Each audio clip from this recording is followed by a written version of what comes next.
Australian PR programme പെട്ടെന്ന് കിട്ടാനായിട്ട് എന്താണ് ട്രിക്ക് ഉള്ളതെന്നാണ് ക്ലയൻറ്റ്സ് എപ്പോഴും ചോദിക്കാറുള്ളത്. രണ്ട് ട്രിക്ക്.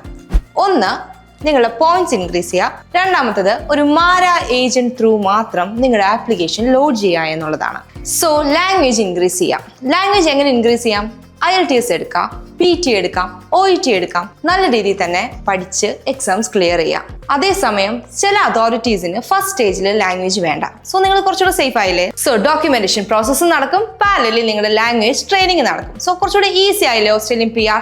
സോ ഇനി സെക്കൻഡ് ട്രിക്ക്, മാര ഏജന്റ് ത്രൂ മാത്രം നിങ്ങളുടെ ആപ്ലിക്കേഷൻസ് ഫയൽ ചെയ്യുക. എന്തുകൊണ്ട് അങ്ങനെ പറയുന്നതെന്ന് അറിയാമോ? സപ്പോസ് സ്കിൽ അസസ്മെന്റ് സ്റ്റേജിൽ നെഗറ്റീവ് ഔട്ട്കം വരികയോ ഇൻവിറ്റേഷൻ സ്റ്റേജ് കഴിഞ്ഞതിന് ശേഷം നമ്മൾ വിസ സബ്മിറ്റ് ചെയ്യുമ്പോൾ വിസ റിജക്ഷൻസ് വരികയോ ചെയ്തു കഴിഞ്ഞാൽ നിങ്ങൾക്ക് അപ്പീൽസ് പോകാനും കോർട്ട് ത്രൂ പ്രൊസീജിയേഴ്സിന് പോകാനും ഒരു മാര ഏജന്റ് ത്രൂ തന്നെ വേണം പ്രോസസ് കൊണ്ടുപോകാനായിട്ട്.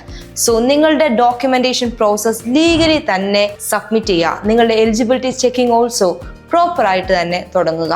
സോ നിങ്ങൾ എലിജിബിൾ ആണോ ഇല്ലയോ എന്ന് ചെക്ക് ചെയ്യാൻ നമ്മുടെ മാര ഏജന്റിനെ ഡയറക്റ്റ് നിങ്ങൾക്ക് കോൺടാക്ട് ചെയ്യാം MVN ത്രൂ. Thank you.